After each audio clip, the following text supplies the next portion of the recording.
The Dodgers offense showed up again, and this time we had the pitching to go with it. Landon Knack helps the Dodgers to a win over the Marlins. Knack made his case for the postseason rotation. We'll dig into that case. We'll talk about a lot of injury updates we got, and I've got some interesting Shohei Ohtani thoughts to wrap up the episode. So let's get live on Locked On Dodgers.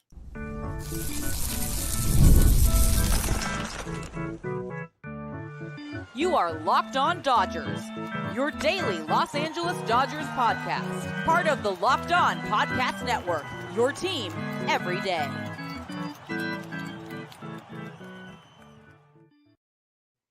Hey, Dodger fans, this is Locked On Dodgers, part of the Locked On Podcast Network, your team every day. Thank you to our everydayers for making Locked On Dodgers your first listen every weekday morning. And thanks to those of you who are joining me live here on Wednesday evening. Remember, this show is free and available on all podcast platforms and on YouTube simply by searching for Locked On Dodgers. So please subscribe wherever you're watching or listening right now. If this is your first time with us, my name is Jeff Snyder. My normal co-host is Vince Semperio, although it's just me tonight. Vince and I are both lifelong Dodger fans, just like a lot of you. We've also both spent time covering the Dodgers in the press box and the locker room, so we bring you the smart fans' perspective on our boys in blue every weekday morning. This episode is brought to you by FanDuel. Now through September 22nd, all FanDuel customers can bet $5 and get a 3-week free trial of NFL Sunday Ticket from YouTube and YouTube TV. Visit FanDuel.com to get started. And speaking of get started, that's what we're going to do here. The Dodgers played the Marlins this evening, more like afternoon, felt like. East Coast games are always a little bit weird. It reminds me of when I was a kid coming home from school and turning on TBS because the Braves were about to play, and I'd watch the East Coast games until the Dodger game came on, if it was coming on that night. I was thinking about, we didn't get nearly as many Dodger games on TV when I was growing up as we do these days. They hardly ever showed home games on TV, didn't show all the road games. It's kind of crazy. We're pretty spoiled getting to watch all the games. We watched this Dodgers-Marlins game, and we were maybe a little bit nervous because Ryan Weathers was pitching. And even though Weathers hasn't had great success against the Dodgers in the past, I think a lot of us maybe remember the 2022 playoffs when Weathers did make his major league debut pitching against the Dodgers and looked kind of dominant, had great stuff. I was surprised to discover that coming into this game, Weathers has a career .462 ERA against the Dodgers, and that ERA went up because he allowed 6 runs. The Dodgers knocked him around, hit 3 home runs. He still has very good stuff, but the Dodgers were able to get the job done, at least in part due to stacking the lineup with right-handers. Shohei Ohtani and Freddie Freeman were the only lefties in the lineup, and obviously Tommy Edman's a switch hitter. Everybody else was right-handed. Miguel Rojas was a late scratch. He said that he's had some sore legs for a couple weeks and just felt like taking a day off will be good for him to be able to be healthy in the postseason, which I think is a very good idea to get to that point or to make that decision to take a day off so that he could stay healthy, especially when you got Tommy Edman who can slot into shortstop. Edman had been scheduled to play center field. Instead, they put Andy Pages in the lineup, put him in center. I thought it was a little bit interesting that they didn't, once they put Pages in, they could have put Pages in left and Chris Taylor in center. I think that would have been a better defensive option, although it worked out perfectly because Chris Taylor made a play or two that I'm not totally sure Andy Pages would have made in left field. And Andy Pages made a throw from center field to third base that I'm not totally sure Chris Taylor would have made. And so maybe it all worked out having your worst defender in center field in this particular game. Still hope to not see Andy Pages playing center field very much in the postseason, but we will see. And the offense showed up. You had Tommy Edman hit a home run. Will Smith hit a home run. Kiké Hernandez hit a huge 3-run homer on, honestly, not a terrible pitch from Weathers. I've mentioned before, Kiké Hernandez has always been a mistake hitter. He's a very good mistake hitter, has been in the past. And earlier this season, he wasn't. That was the big issue. He wasn't even punishing mistakes. And then he got glasses.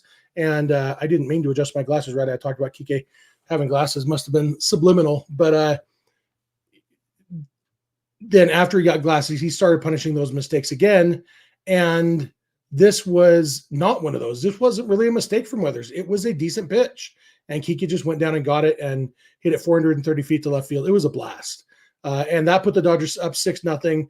Really, the game was over at that point. The Marlins tried to make it close. I think they got it to 6-3, but then the Dodgers scored 2 more to kind of stretch that lead back out.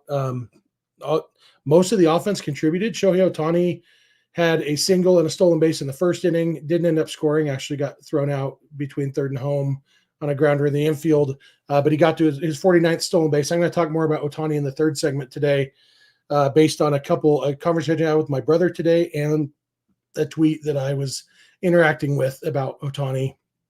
Just some miscellaneous Ohtani thoughts. That'll be our last segment today. But Freeman had a few hits. I think Mookie and Teoscar both didn't have any hits, I don't think. But Chris Taylor had a 2-run single plus the 3 home runs. That's the 8 runs right there. And all in all, a good offensive game. Fourth straight game scoring at least 8 runs. Their 9-run streak was broken, but we'll take that.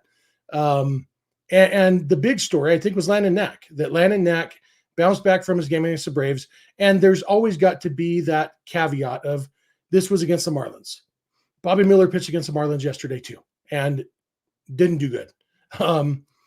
Landon Knack pitched really well. And Adrian Gonzalez made a good point after the game on the postgame show that, and it's a point I've made here on this show a few times, that you can tell sometimes, regardless of the opponent, you can tell if a guy's executing his pitches. And if he's, the way Landon Knack was pitching, the changeup didn't do much for him. That was maybe a level of concern because the changeup is really good. But the fastball was really, really good. Velocity was good, up a little bit from usual. Location was really good. And that's what Knack talked about after the game, how pleased he was with where he was locating the fastball, both up and down in the zone. He got 7 strikeouts in 5 innings. The curveball and the slider were good enough to keep him off the fastball. It was a really solid game for Knack, and 5 shutout innings will take that. And during the game, Joe Davis and Oral Hershiser were talking about Landon Knack versus Walker Buehler as far as postseason goes. And for me, it seems like those two are your third and fourth starters in one order or the other, with the possible exception of Clayton Kershaw. Clayton Kershaw is the only other guy I can see trying to sneak into that conversation. I'm going to dig more into Kershaw in the next segment, but when we're talking specifically Miller and Knack, or Buehler and Knack, not Miller. We're not talking about Bobby Miller. I'll talk more about him in the next segment too. But between Buehler and Knack, yeah, there's Knack has pitched better than Buehler this year for sure. Buehler has the postseason experience. That was kind of the conversation that Oral was having about those two guys. But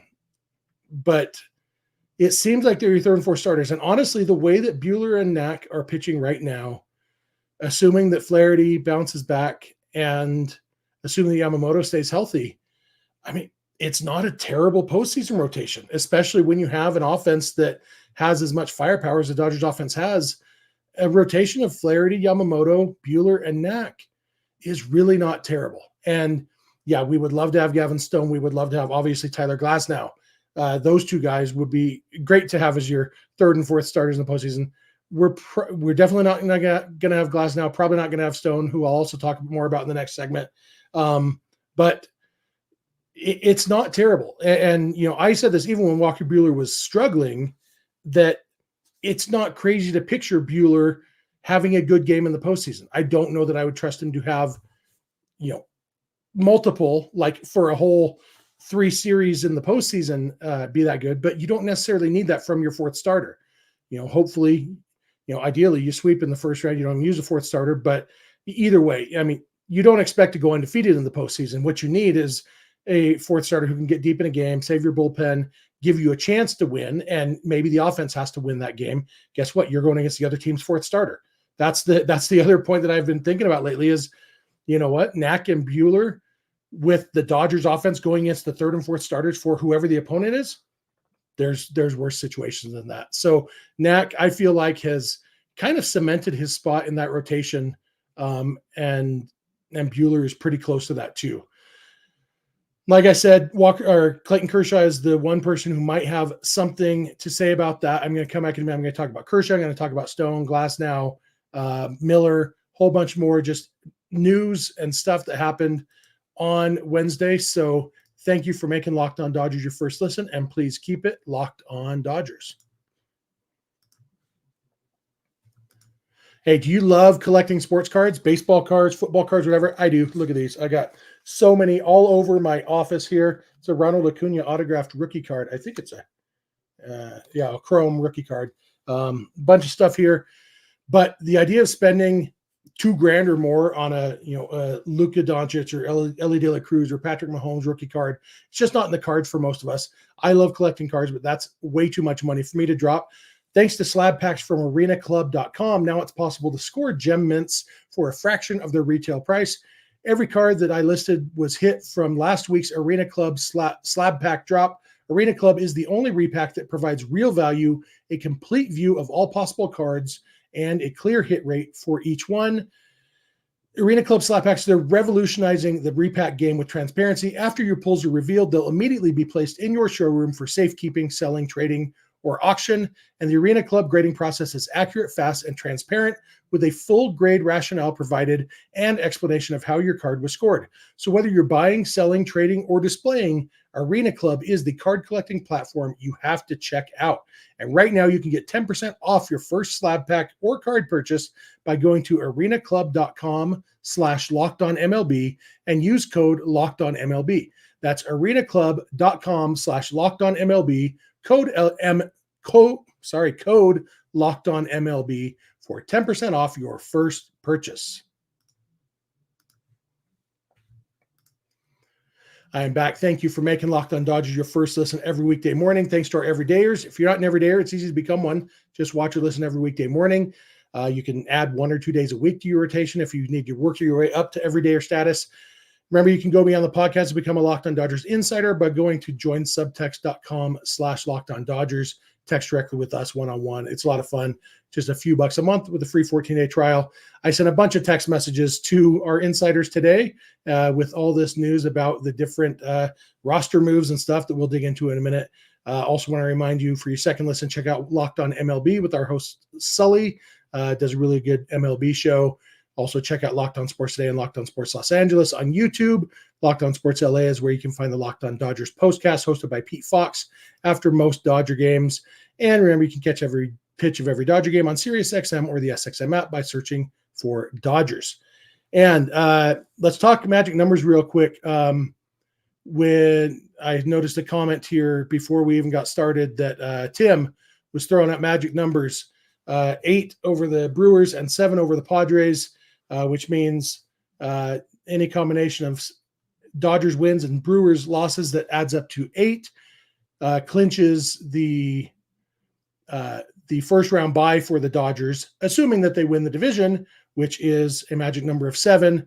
With the Padres, the Dodgers have 7 games left against the Marlins and or Rockies. So the other 3 are against the Padres. So realistically, even if the Dodgers won all 7 against the Marlins and the Rockies, the Padres could go undefeated, including sweeping the Dodgers, and the Dodgers would still win the division. I don't want to go that route. I'm hoping the Dodgers can win 1 or 2 games against the Padres. But most importantly, the Dodgers need to take care of business against these bad teams. And then they will win the division. It's getting kind of interesting. The Diamondbacks have a theoretical shot of not making the playoffs at all. The Braves are kind of pushing for that last spot. So it'll be interesting to see, but the Dodgers are still in good position. MLM 2255 points out. The Dodgers play the Rockies, but the Padres play the White Sox. So the Dodgers do need to take care of business against the Rockies and again, the Marlins. The Padres have the day off on Thursday. The Dodgers are currently 3.5 games ahead of the Padres. And so if the Dodgers can finish this series win over the Marlins, then that would put the Dodgers 4 games ahead of the Padres heading into the Dodgers playing the Rockies and the Padres playing the White Sox. It's hard to picture the Padres losing any of the games to the White Sox, but stranger things happened. The White Sox have been playing okay lately. Probably not okay enough to beat the Padres, but we'll see. But really, like I said, if the Dodgers take care of their business, then if they finish the Marlins and then sweep the Rockies, then they'll go into the series against the Padres with at least a 4-game lead. And that means even if they get swept, they're still in the lead. But anyway, that's where we stand in the standings right now. Jack Flaherty is pitching against the Marlins on Thursday. As Orlando points out, a game against the Marlins is a good chance to bounce back from a frustrating outing. So that should be good, and the offense will hopefully continue to show up. There was a lot of roster movement on Wednesday before the game. As we predicted, Bobby Miller and Michael Grove were both sent to the minors, and they recalled they activated Joe Kelly from the injured list. And then we weren't sure what they would do for the other move. We thought maybe they would call back up Ben Kasparias. Problem is Kasparias just threw 68 pitches on Sunday, and so he probably wasn't quite ready. And so instead, they went with a less expected move. They went with a guy named Zach Logue, Logue. Write it down. You may never hear it again. He wasn't on the 40-man roster. He's been at Oklahoma City for the last week since they signed him to a minor league contract. And he was so they called him up because they needed somebody to make room on the 40-man roster. They put Tyler Glasnow on the 60-day IL, which officially ended his regular season. Technically didn't officially end his overall year because he'd be eligible to come off the IL on like October 12th. But they've already said he's not pitching again this year, so his season is done. Logue got in this game, faced 3 batters, allowed 3 runs. His current Dodgers ERA is infinity, and I don't know that he's going to get another chance because maybe it was just a day or so while Kasparias rested. Maybe he gets called up. Another one that's outside of the box maybe a little bit. I saw a comment from our buddy. Where is it? It's so hard to keep track of the chat while I'm doing a solo episode. I can't find the comment now about the game in Salt Lake City today. Oklahoma City was playing in Salt Lake City and against the Bees, the Angels AAA team, and John Duplantier pitched 6 perfect innings in his final AAA start of the season. Only threw 80 pitches, and then they pulled him out. I don't know why I can't find that comment. But anyway, Duplantier pitched really well. And I was thinking it wouldn't shock me if the Dodgers decided to give Duplantier one spot start in the big leagues, even though, I mean, technically he could be on the postseason roster. I don't think that's likely at all. There's that loophole. He wasn't on the 40-man roster, but he was in the organization. And so he could be on the postseason roster. But if nothing else, just, hey, you threw 6 perfect innings in AAA. Here's a day or 2 of major league pay for you. Come up and make a spot start against the Rockies sometime with Bobby Miller being sent down. You know, it wouldn't shock me if now that they have that spot on the 40-man roster that they gave to Zach Logue, they can DFA him and give that spot to John Duplantier long enough and then DFA him. He'll be a minor league free agent after the season anyway. So there's no real loss there of DFAing him. It's the same thing. So that wouldn't shock me at all after the way he's pitched. He hasn't been amazing in AAA this year, but for a hitter's league, he's been solid. His ERA is in the low 4s, and that's pretty good for the Pacific Coast League. But anyway, Zach Logue is probably unlikely to get another shot. I joked on Twitter, I had to drive my son like 2 blocks away, and I missed all of Zach Logue's Dodgers career. I listened to it on the radio, didn't see any of it on TV because it was that short. He faced 3 batters, and like I said, they all 3 scored. 2 of them scored with him in the game. The next one scored after he was out of the game, and boom, there goes your Dodgers career. Probably Zach Logue, we hardly knew you. The other big news injury-wise was that Clayton Kershaw threw an 84-pitch bullpen session on Wednesday. That's not a bullpen session. That is a full-on game. You know, you wouldn't call it a sim game because there weren't batters in there, but I mean, he basically simulated 5 innings at least. I haven't seen details of how many up downs he did, and sit down for 5 or 6 minutes in between simulating an inning. I don't know how many times he did that, if it was batches of 25 pitches or 15 pitches or what, I don't know. But it's a lot of pitches. And really the whole point was to test that toe, to see if his toe is ready for him to pitch. We probably won't know the answer to that for another day or 2 because it's always how you feel afterwards. It is the big deal.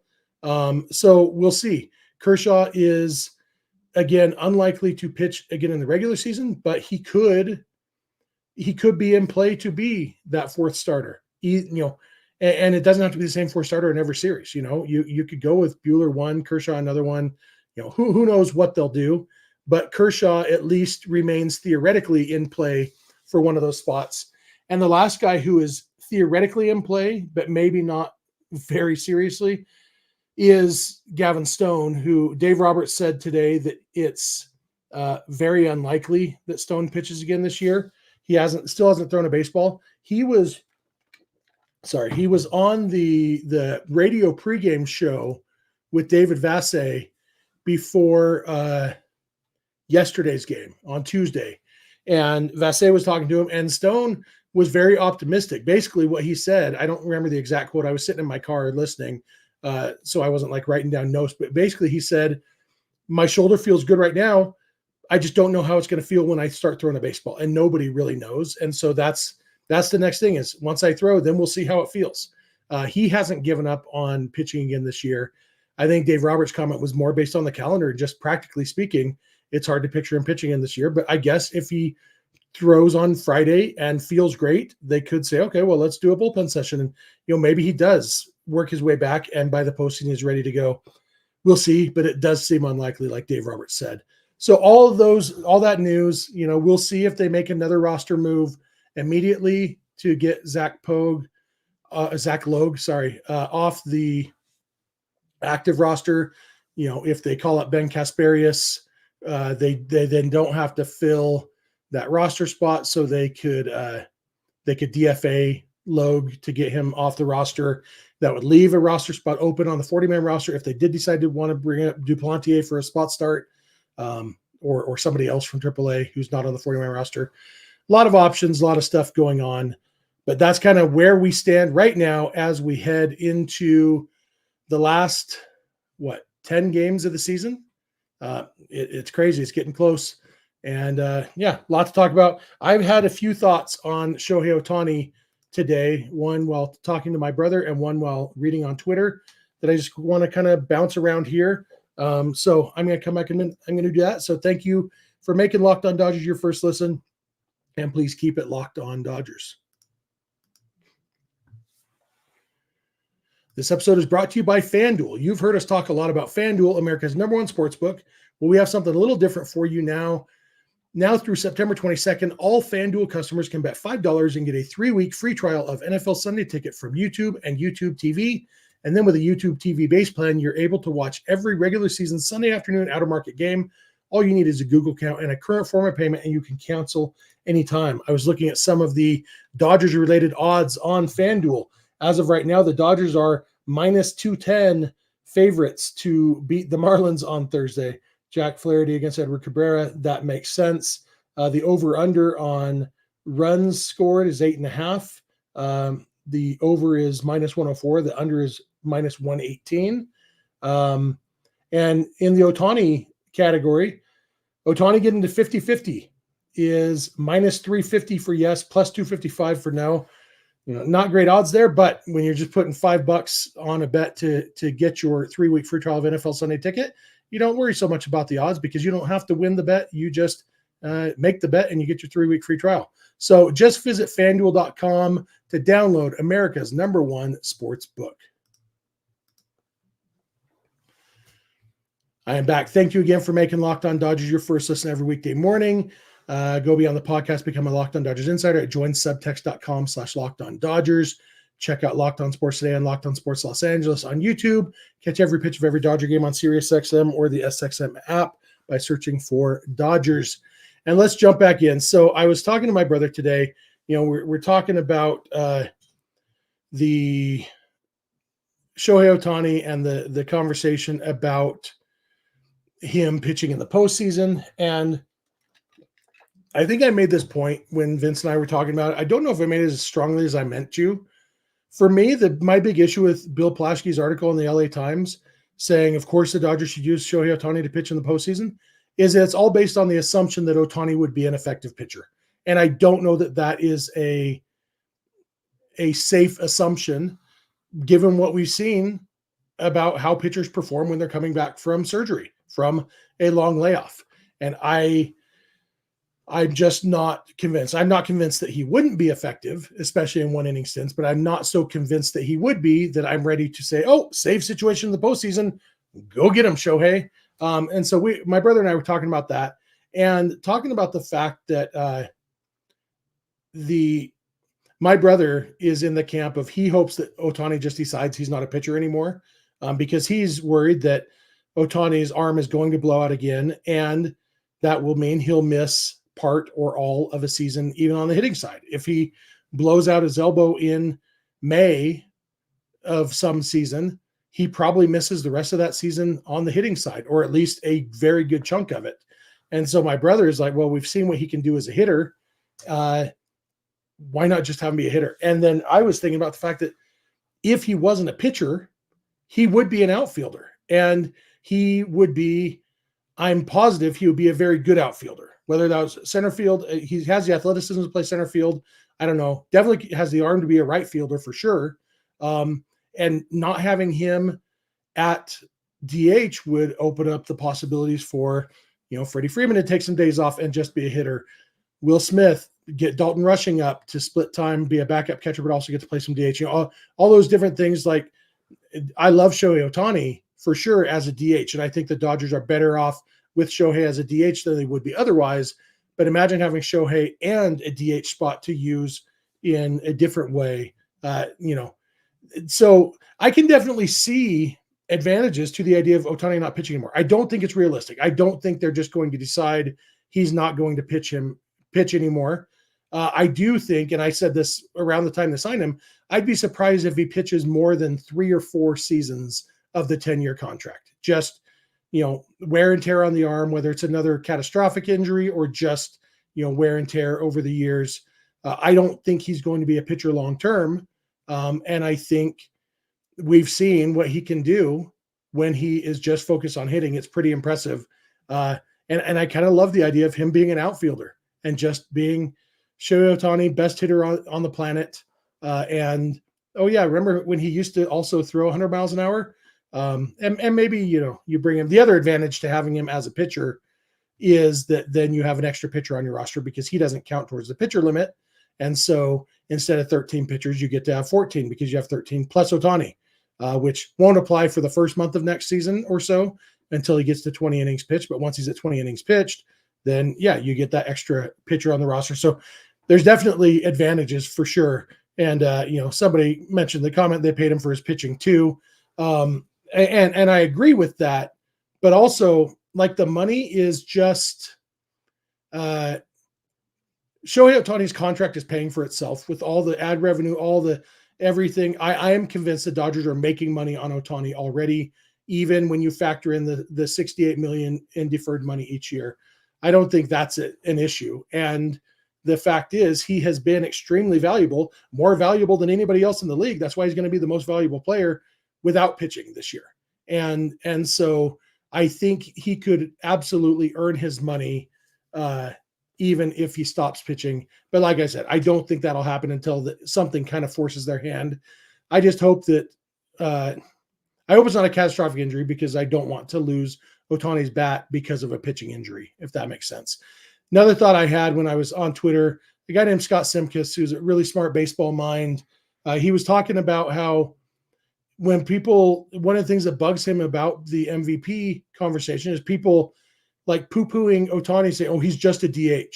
And while, yes, it's true that like when you're factoring value, the fact that Shohei Ohtani has only played DH this year is absolutely a part of his value. And Vince and I talked about that a week or two ago, how even with him only playing DH and Lindor being a shortstop, Ohtani has still been more valuable than Lindor with the defense factored in.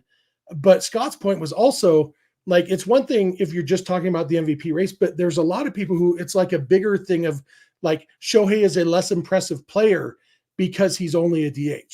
And the fact is Shohei Ohtani isn't only a DH. Shohei Ohtani is not playing DH because he can't play the field. And the example that Scott Simkus used was Edgar Martinez. Edgar Martinez was a poor defensive third baseman, so they made him a DH. And he was the best hitting DH probably ever. And don't talk to me, Big Papi fans. Edgar Martinez was a better hitter than Big Papi.